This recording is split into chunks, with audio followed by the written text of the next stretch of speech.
President. The first question I have in my notes is what recourse would Woonsocket have if the city did choose to enter into this type of a contract? And the answer would be is if obviously if Invenergy was in default, Woonsocket would cease supplying the water. There'd be, I think, a pretty great incentive for us not to be in default because we need the water to operate. So there would be default language in the contract that would address that.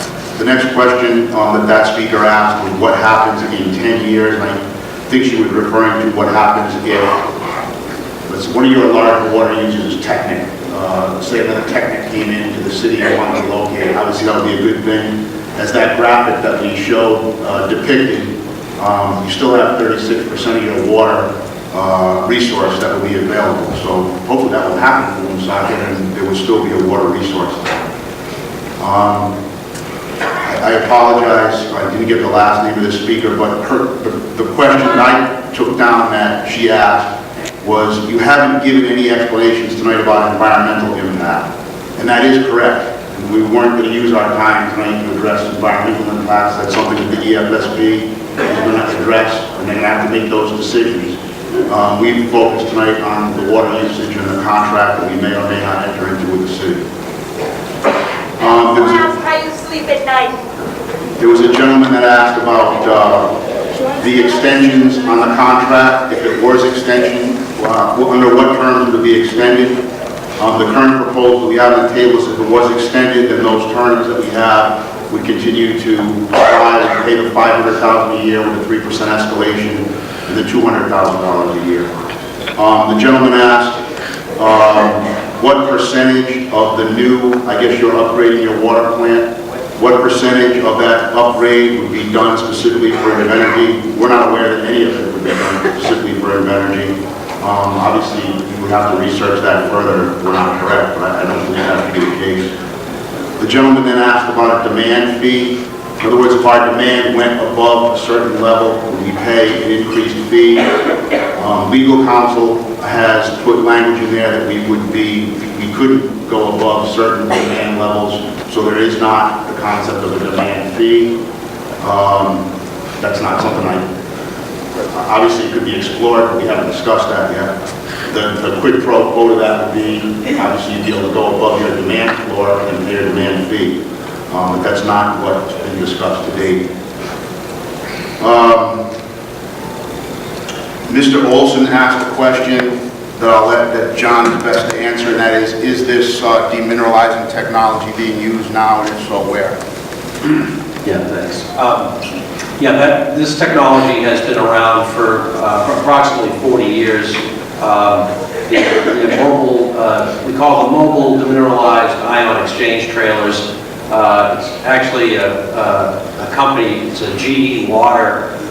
They have a center in Hartford, Connecticut, that we would rent these trailers out of. And based on discussions that we've had with GE, they currently service about 25 power plants.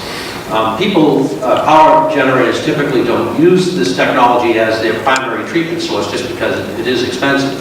But one of the benefits that it has is that it doesn't produce a wastewater on site. So, that's what we did when we looked at trying to modify the system in order to reduce our water demand. One of the key items to that was to try to reduce the wastewater. And then second, we tried to recycle whatever wastewater that we did produce so as to minimize our water use. There was another question that I heard asked, and that was, why didn't we consider this earlier? And, our original plan was to use the Pasco well and install a treatment system there.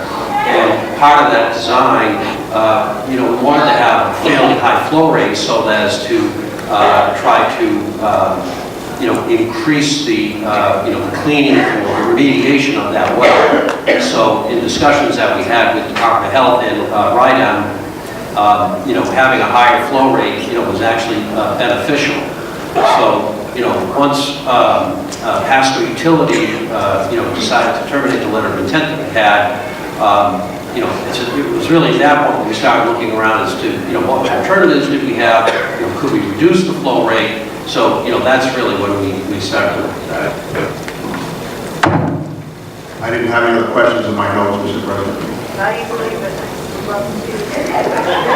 Mr. President, Mr. President, What about the PUC question? Mr. President.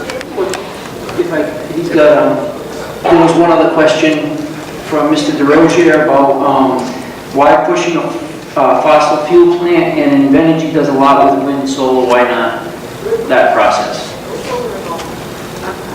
Invenergy does do a lot of wind and solar. I think one of the first times we met, we provided the graph of the different renewable energy projects that they do.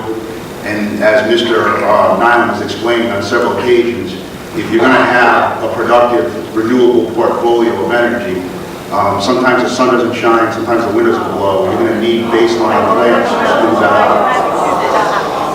Thank you. Sometimes they're in Grapples.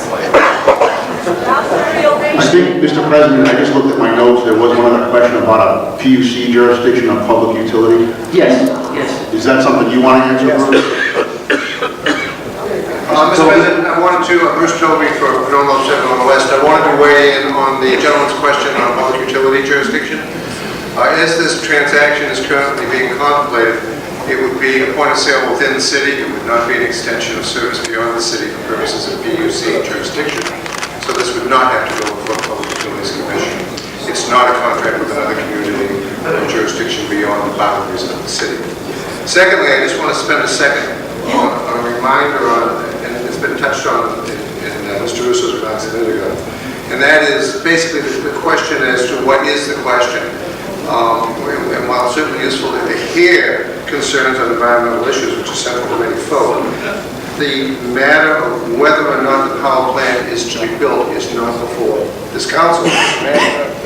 I think Burrillville clearly recognizes that too, for better or worse, that its government has entered into a tax stabilization agreement with Invenergy to protect themselves financially in the event that the EFSB were to allow the project to go forward. And I therefore respectfully just request reminding ourselves that the question really before the council and the mayor is, does the city want to have a new customer setting up shop within this city, which would be a ratepayer, and a ratepayer which is willing to pay a premium? I think that's a realistic way to frame the question. Let the people speak. That is to be Mr. President. Let the people speak. So I would just reiterate that point as to what the question is within the jurisdiction of the city, the mayor, and the council. Thank you.